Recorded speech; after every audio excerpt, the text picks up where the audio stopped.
People, I think, would have been more forgiving if it was a little cheaper. But I think it was one of those things where you have that audience, you know they want more, and you just don't give them something that's worthy. And then all the suits, decide, well, clearly people don't want skateboarding games anymore. Well, yes, they do. They want a better one. They want one that's a lot cooler.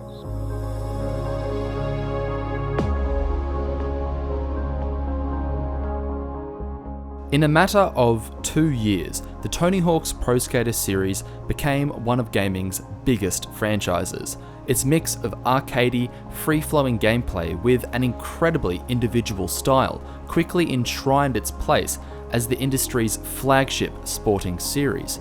Chris Rausch was a designer at Neversoft between 1999 and 2004. During his time at the studio, he helped design the first 6 installments in the Pro Skater series. Chris now works as a creative director at Nicholas, developer and publisher behind games like Cave Story Plus, The Binding of Isaac Afterbirth Plus, and The End Is Nigh. Recently, I sat down with Chris to talk about his work on the Pro Skater franchise, the disastrous release of Ride, Shred, and Pro Skater 5, as well as what he thinks about another skating franchise that eventually stole the crown from Pro Skater's head. But I began my discussion with Chris by asking him about the development of the first Pro Skater. Neversoft at the time was trying to show Activision what their engine could do. When I started talking to them, they were working on a game with Bruce Willis in it. What was it? Apocalypse? Yeah, Apocalypse. As part of them showing how flexible that engine tech was, they had Bruce Willis running around and they could pull up, some geometry in a level and make a little half pipe. And they were like, if you can imagine, we could totally make this work. They had, there's a bowling alley across the street from the Neversoft office at the time. And that bowling alley had Top Skater, the arcade game in it. And Joel, the guy who was the president of Neversoft, was really set on making this racing skateboarding game. But they didn't have anybody that knew about skateboarding. And so they wanted someone on the team who knew something about skateboarding. I skateboarded as a kid. I've been a fan of it. Much better student of it than I am actually partaking in skating. They wanted a designer who knew skating so that we could come in and do stuff like introduce new modes, make sure it was all feeling legitimate, bring in like brands and talk about stuff like the skaters and everything else. So you were the authenticity supervisor to a certain extent. Yeah, to an extent. So when you first come onto the project, what state is the design in? What direction was it going in? And how did you coming onto the project change that? It was a racing game. There were these big rings that you could jump through. The physics were really rudimentary. There was nothing like balancing on rails or grinds or anything like that. It was very much like they were trying to rapidly clone Top Skater. I think at the time there were probably like 8 people working on the project. I came on and I was either 8 or 9. Mick West, who was the lead programmer, was one of the owners of Neversoft, talking a lot to him about balance and how things work and how we can make this fun. The special meter stuff was all influenced by like Mortal Kombat, and hidden fatalities and things like that. They knew they wanted to do some signature moves with characters and stuff, so we came up with the special meter and the hidden tricks and all that kind of stuff, and really kind of dialed in a lot of what they were missing so that it wasn't just you on a board rolling around. We really started feeling like we had something when we added just a few key things, like balancing on rails, a couple of skills that weren't there at the time. You said you're a skater yourself, and as a skater coming onto this project, what was the first thing that you thought that the build was missing that you wanted to immediately implement? Right away, the first thing I noticed was they were just starting to get into what grinding was, grinding and rail slides and things. In actual skating, those are, it's not a roadblock, but it's definitely kind of a wall that you can hit. Like you're going to ride around, you're going to learn how to ollie, and a lot of that stuff is very accessible. When you decide you want to try to, ride a handrail or do a rail slide or something, it's a different kind of balance and it's a different kind of commitment to it. And in the game at the time, all you had to do was jump up in the air, and if you were close to any kind of edge or ledge that they had marked, you would automatically just kind of snap over to it. You didn't have to press a button, you didn't have to do anything. and then you just would sit on that thing until you went to the end. It didn't feel right. That was kind of the thing that I was brought on board to do, was to point out, like, this could be so much more. But the biggest factor is balance. When you're in the process of building something, sometimes it's difficult to see the end result, to continue to see that light at the end of the tunnel. You know, a lot of artists will tell you, like, this drawing looks like crap until it's finished, or until I redo it 16 times, or whatever the case may be. And the same thing goes for video games, because they're rough, they're buggy, they're nothing that you would want anyone to pick up, because they'll get the wrong impression. But in a pretty short period of time after I had gotten there, and even right away when I got there, you could see the promise. You know, like, you could see what this could be. And so we changed some levels to open stuff up. We did some balancing on the rails. We added some new tricks. We made the signature tricks have little Mortal Kombat-like fatality kind of button combos to make them happen. And all of it just clicked immediately. And everyone on the team, that early on in development, you know, this is the first third of making the game, knew right away, this is going to be really fun. And if anybody picks this up, they're really going to enjoy it. I don't remember when we actually got the deal to put it on the Jam Pack. I think Activision sent a demo to Sony, and it was, you know, that's kind of how the Jam Pack used to work, and they loved it, and they put it on this Jam Pack, which at the time was a demo disc that I think you could either buy it. It came with a magazine. All of a sudden, Activision was getting flooded with calls, and everybody was talking about this demo, this Jam Pack demo. Like, I have never played anything like this. This is so great. It had just enough creativity involved in it. Like, we're just going to give you a piece of this warehouse with some, you know, blocks and objects and obstacles and a pool. And here's a you know, small set of tricks. And 50 people are going to go in there and play it 50 totally different ways, which was awesome. That was key. And that was when we knew we had something, because the buzz was everywhere at that point. I mean, it's a unique experience. You know, I'm very lucky to have been involved in something that was so popular and so fun, because, you know, a lot of people work their whole career and they make really fun, cool stuff. But that was a mega hit, you know, and it's really cool to have been involved in that. And it was only the beginning as well, which is the craziest thing. Oh, yeah. Yeah. The moveset in Tony Hawk Pro Skater 2 was so much larger than that in the first game. It was expanded greatly. How did that impact the way levels were designed? It changed a lot. A lot of the moves that came on in 2, we wanted in the first one, and we just didn't have time to get all that stuff in there, or we didn't have time to make them work the way we wanted to. So we basically looked at every aspect and said, okay, we've got another year. What are we going to change about the, you know, here's the list of everything that we did in Tony Hawk 1, and we're going to go down the entire list and make everything better. And we added things like the manual so that your combos could be longer. We added the frontside, backside stuff where we would change the way the tricks work depending on how you did them. That was the one I think we added nollies and stuff as well, where you'd shift your feet up to the front of the board, and that was a whole new way to do a set of tricks. And that was basically, how do we make scoring better? And the people that really wanted to dial into scores and stuff could take off with that, you know, and they'd routinely start getting million-point scores and blowing everything out of the water. But yeah, it was a lot of what we already had wanted to do. And we had been talking about it, you know, between the two games, and we knew it was like a perfect trick to link two areas together. Well, how do we want it to work? And I think we only tried like 2 things before we decided on the up-down or the down-up to make it happen. And that worked out really well, and that was kind of done. After 2, the next 2 games, 3 and 4, come out right after each other as annualized releases. And by 4, it seemed like, at least from Neversoft's perspective, that the formula had kind of been played out, and that really changed in Underground, where things were expanded and made more open, and the story mode. And I'm just wondering, why was Underground so different? The way it basically went was, after 2, you know, Activision obviously knew we want one of these things out every year, and it was going to get harder and harder for us to do that whole list of everything in the game and make it all better. So we had to try to focus on 1 or 2 aspects that would really make each version the unique thing, because the tricks are going to be, for the most part, the same. A lot of the new stuff that we add in terms of tricks and scoring and stuff, it's all going to be subtlety, and it's not going to be as impactful quite, you know, as like the manual or something like that. I mean, there were still a couple tricks that we had, like reverts. That was a big deal, so we could keep combos going in half pipes and stuff. I think at the end of the day, there were 11 or 12 of us on the original Tony Hawk team. Tony Hawk 2, there were like 14 of us. And Tony Hawk 3, there were like 60, or 70 people. Yeah, like, so the teams kind of came together and merged, added a whole bunch of people. We moved into a new building and everything was just blown up.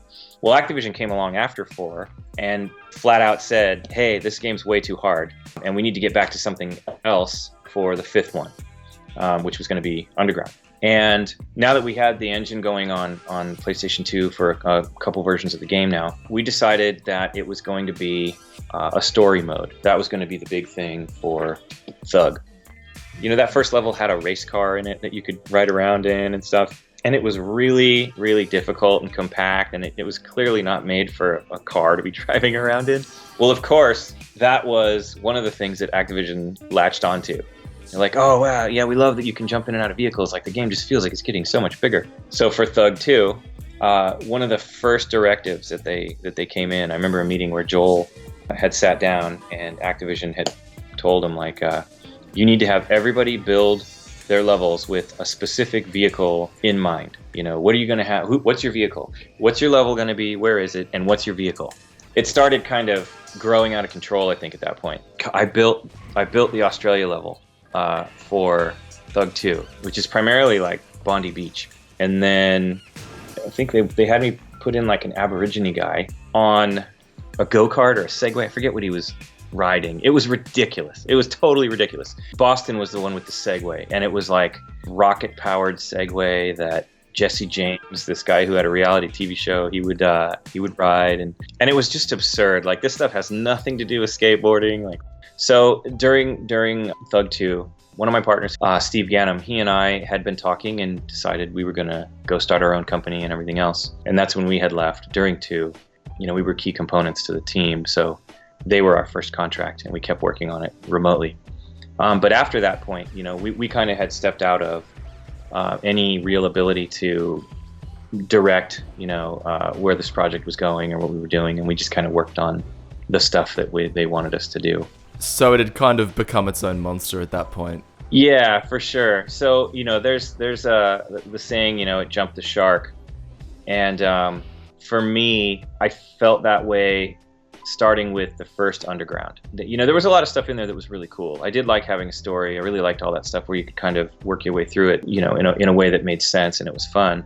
But then with 2, it started getting crazy. But yeah, all these little things just started to grow wings and take off in their own directions, and a lot of it was just getting weird. The Tony Hawk series, since you left Neversoft, has seen better days. I think Ride and Shred were interesting ideas, but not. It's very polite to put it. Yeah, very diplomatic. They're not fully realized. Have you played Ride and Shred, and if so, what do you think of them? So it's difficult. You never want to trash somebody's work ever, and those guys had a lot of challenges laid in front of them, and they had a very short time period, and that was actually all those decisions were made at Activision because Guitar Hero was so popular, and so they decided, like, everything needs a peripheral. We're going to make Guitar Hero, and then I think they did DJ Hero, and everything had to come with a giant piece of plastic so that we could charge you another $30, right? And the concept of the skateboard was all the way back to Top Skater again, that arcade game. That's the initial inspiration. Well, the thing with Top Skater is you have handrails. You were standing on this skateboard that was on a swivel, but you had these support rails that you could hold on to. So there wasn't really a balance factor to it. You were just kicking your feet all over the place and hoping cool stuff happened on the screen. Not great games, but again, they kind of did what they could with what they had. And the board was really the part that was not well thought out. It was kind of gimmick. Those games, from what I understand, they sold, like, that might, the second one, Shred, that might be one of the worst selling games of all time. And they had this massive buy-in with all these boards and everything and all this stuff. If that thing sold 50,000 copies, I'd be shocked, which is nothing for what their investment was. But yeah, that was a big deal. That was the one that sunk the Tony Hawk brand. At the end of the day, that was it. After Shred was a catastrophic failure. a few years later, we got Tony Hawk Pro Skater 5. Yes. which is, I guess, to your point, the resurfacing. It was the the Lazarus pit of Tony Hawk's. But what I think, to be fair, putting it lightly, Tony Hawk 5 is probably a bit of a disaster. Yes. Or at least its release was, having a day one patch bigger than the game itself. Yeah. What have you played Tony Hawk Pro Skater 5? They made some strange decisions on that game. Like, you started off in an online lobby. The lines weren't good. Some of the mini games and stuff were fun, but I think the key thing is that it just didn't feel like Tony Hawk games anymore. Like, just riding around didn't feel right. And some of the decisions they made with the physics were, very, very subtle things, were opposite what we had built before, which made this whole cohesive thing feel good. You could slam down things and do weird stuff on rails. The balance meter didn't work quite the same. And all of that contributed to this game. And then ultimately, that whole start to finish 9 months means that the game is super buggy. It's loaded with bugs. And that just is the icing on this horrible, horrible tasting cake. And looking at other games and other series that have sort of come up and, I guess, I wouldn't say taken the crown, but have certainly filled that void that people are still wanting to fill with skateboarding games. And the Skate series really comes out as a series that's been able to sort of transition Tony Hawk away from, I don't know, to a new generation, and also with a new control scheme, and there's so much going on there that's so inspired by Tony Hawk, but definitely taking the genre in its own direction. Have you played the Skate games, and do you have much? I love the Skate games.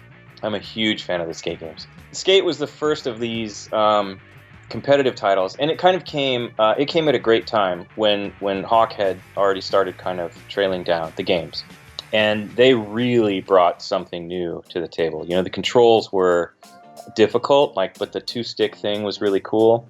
But for me, the physics and the camera were the thing that really sold it. Like, this was a whole new angle that looked like a skate video. This is how people film skate videos. You go and you do your line and you do tricks, and another guy on a board is behind you holding a camera down low to the ground so that you can see everything that you're doing. And the biggest thing in the camera's, fisheye aspect ratio is the board and the guy's feet, so that you can always see the way it's flipping and doing all this. And way off in the distance is his head. I loved that game right out the gate. It was excellent. Unlocked and did 100% on the whole thing. It's funny because Skate 3 also kind of suffered eventually, I think, from something similar that Tony Hawk did, in terms of, I think the 3 was kind of rushed a bit. It feels rushed. That's the one that most of those YouTube videos are, right? That it's much more buggy than the other ones. Yeah. Yeah, and I think that really had a negative impact going forward, and it's, I don't know, that management, I guess, is always going to be sort of a hard middle ground. How do you mix time and quality? It seems like the biggest issue gaming tends to have. Yeah, it really is.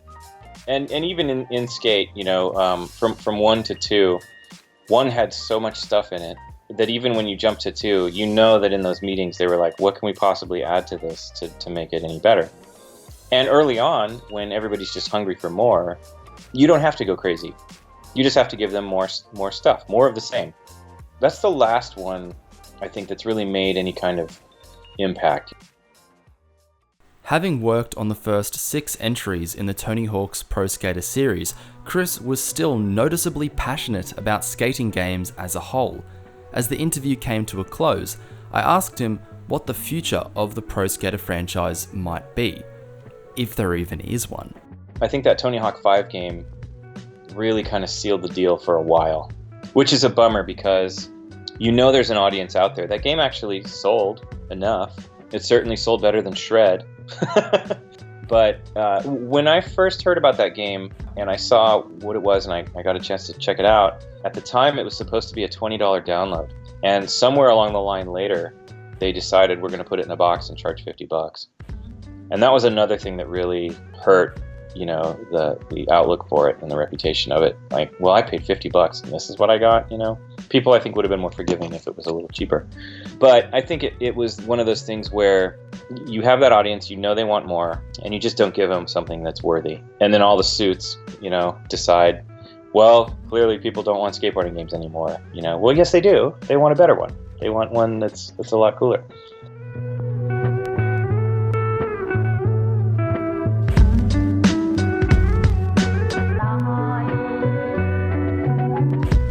Hey guys, thanks so much for checking out this video. Feel free to give it a like if you enjoyed it, and subscribe if you're feeling the vibes. I'll see you next time.